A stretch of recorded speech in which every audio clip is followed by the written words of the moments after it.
Hello, welcome to my little channel where today I'm going to be talking about Texas. Mainly whole of Texas and one local story. I don't know if you could call it a story quite yet, but you'll find out. Anyways, I want to show the results of my poll that I did Monday. While it does that. Anyways, Labor Day poll. Should people not working be able to celebrate Labor Day? So far, only 8 people have voted, and I have not retweeted this because that's how much I care about this poll. But if you want to vote, I'll put a link down in the description. But really, I really don't care about this poll. But I just wanted to show it. I gotta come up with another poll next Monday. So let me know what type of poll you want, and I might use it. But anyways, big wins. That's right.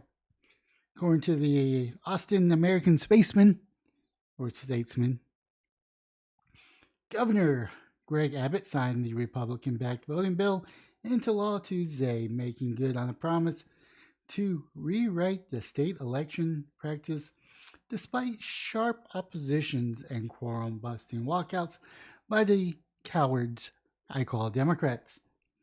The election integrity is now the law in the state of Texas, Abbott said shortly after putting his signature to Senate Bill 1 during the signing ceremony in Tyler. Abbott dismissed Democrats and civil rights leaders who said SB 1 will increase the hurdles to voting for disproportionately affected non-white voters, which is not true. I've actually read the bill, and it does not. It just pretty much says we get 2 weeks of early voting, if I'm not mistaken. It increases the hours. It does not affect absentee ballots. So if you are disabled over the age of 65, or for whatever valid reason you're not able to be here during the election period, you can still get an absentee vote. The issue a lot of people have is with the 24-hour voting period, drive-throughs, drop-off boxes for mail-in ballots, which are no longer a thing due to increased lack of security, some would argue. No one who is eligible to vote will be denied the opportunity to vote, the governor said in front of the backdrop of the U.S. and Texas flags and a half a dozen Republican lawmakers. It does, however, make it harder for cheaters to cast an illegal ballot. Immediately after Abbott signed SB 1, 2 federal lawsuits, well, of course they were, filed to block the law from taking effect on December 3rd, including one led by the League of United Latin American Citizens. Shouldn't that be Latinx? I don't know. The LULAC strongly opposes this attack on their voting rights and freedoms because they have one and only purpose: to dilute our voices at the ballot box and continue to stop election change in Texas, says Domingo Garcia, the president of the organization. The NAACP Legal Defense and Educational Fund also sued to halt SB 1, arguing that the Republicans ignored the opportunities to make it easier to register to vote and cast a ballot instead of placing restrictions on drive-through voting assistant, and mail-in ballot applications. For one, I don't think voter assistance is being hampered, but they are talking about people that are driving people to the voting booth. Now, there was a stipulation that if you do more than 3 people, you must register to be not like elected official or whatever. I forget what they called it. So if you want to take like a bus full of people, you must get permission and do an oath, and you must not influence their voting. So there is a way to do voter assistance. 2 similar federal challenges were filed Friday as the battlefield over SB 1 shifts from the Capitol to the federal courts. Friday lawsuits by civil and voting rights groups joined by the progressive organizations argue that unless it's blocked, SB 1 will suppress voter rights, which I don't see how it will, allowing partisan poll watching to intimidate voters and poll watchers and create a poorly defined new crimes and civil penalties. Yeah, I'm not going to read the rest of that. Just know that it's been signed into law, and then of course, it's going to be challenged on the merits. And I would think that the merits will stand up in the court. Now, if anyone is abusing you at the ballot box, trying to intimidate you, and they say that they're a poll watcher, make sure you get that recorded and make sure you make a complaint because poll watchers should not be intimidating. Now, if they're just looking at making sure all your documents are in place, making sure that if someone's assisting the voting by reading out the ballot, that they're not trying to persuade one person to vote one way or the other, but in actually intimidating, trying to pressure you to vote for one person or the other, or one vote no or yay for a proposition, make sure you file a complaint. Now, I don't know where you would file a complaint, but just make sure that your voices are heard and make sure that you're not being pushed one way or the other when you're actually voting. Now, I never ran into this issue, and I do know that there are going to be some hurdles for poor people to get to the ballot, but we have, I think, 14 days, if I'm not mistaken, of early voting, so there's plenty of opportunities. But of course, another one is the Remain in Mexico court ruling a win for Texas, Missouri over the Biden administration. This is pretty old, but I have actually watched something on YouTube from Fox News that they actually are sending people over. And of course, there's some immigrant advocates saying that we must keep our migrants, and they want the president of Mexico to make it really hard on Joe Biden just to send people over and not accept any of them back, which I disagree with. I mean, instead of going after America, you should go after Mexico for their poor conditions and how they're housing their immigrants.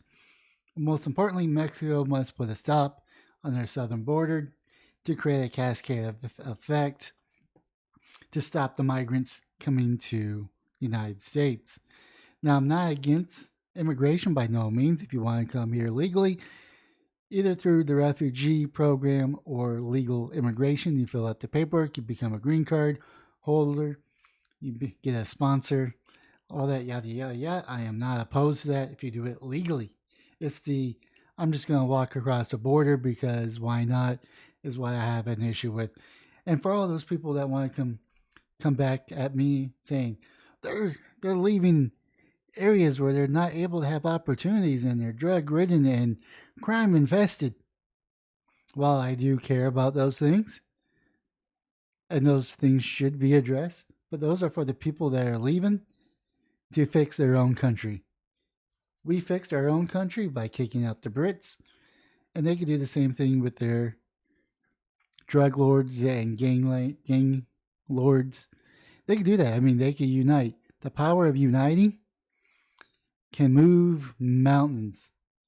I mean, just look at Stonehenge and the pyramids. Those were built during a period where they didn't have modern building equipment, but they got them done through the power of uniting under a certain cause. So I think they should fix their own place and only as a last resort move to another country for better opportunities. Now, if they do it legally, I have no issues. It's just them just want to cross the border. I have an issue with. Now, for the local Austin news, November 2nd is going to be an important ballot. Now, there's going to be no one running. I don't think there's any positions open. So this is going to be a pure proposition vote on November 2nd. Austin, Texas police policy on minimum numbers of officers, training requirements, demographic representation initiative, November 21st.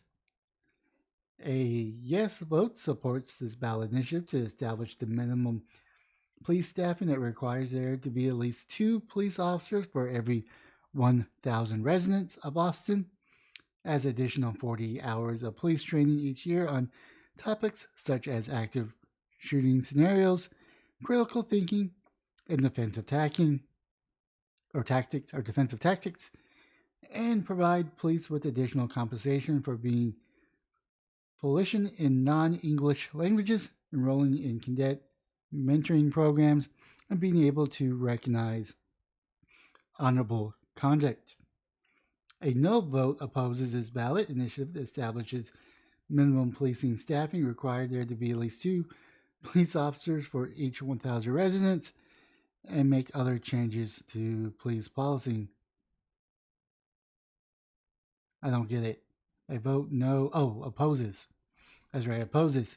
So Greg Hazar, Mayor Greg Abbott, all the DSA would like you to vote no on this proposition if you live in Austin because they want to defund the police even more, even though there's a state law saying that they must hire back a lot of them, a lot of people. And this is actually is an addition to this. Now, the only issue I have with this proposition, now, of course, if it does get voted for and it does pass, it's definitely a step in the right direction. The issue I have with this ballot, this particular one, I think I mentioned that last week, is the DSA members, including Greg Casar, Leslie Poole,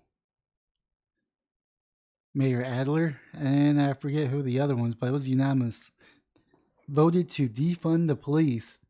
So they took money away from the police, fund their pet projects. Now, our taxes probably will go up if we vote for this to ensure that we have the staffing requirements because they're not going to take money away from their pet projects to refund the police. That's my only issue. That's my only critique. But I am going to vote yes in November 2nd or the early voting to do my part to make sure that we actually have a safe Austin. Now, there's a group called Save Austin Now. Now, I do know that there's some drama between them and McKenzie, Kelly McKenzie. I don't really know what the whole drama is. I just know there's a phone call floating around that was recorded that pretty much makes 2 people look bad. One of them is from Save Austin Now, which is Matthew McCox or something. I forget his name. And of course, MK. Now, MK started to call off, being annoyed, which pretty much set the tone for the phone call. And I just don't think I can support someone that's going to set the tone. Now, of course, the part where Save Austin Now is not looking too good is when MK offered to do the phone or do the meeting over the phone. They declined because they really wanted to be in person. I think they should have taken the suggestion and did it over the phone so they could air out their differences. Like I said, there is no fault. I mean, there is no party without fault. But as long as we could get both parties to agree to make sure ballots or propositions like this get on the ballot, I will take the win any way I can to make Austin safe. Now we just need to make Austin affordable again.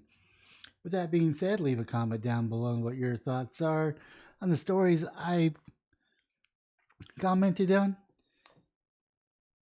Smash the like and subscribe button on all platforms. Make sure you go vote in my poll if you want to. But most importantly, have yourself a wonderful day, morning, or evening.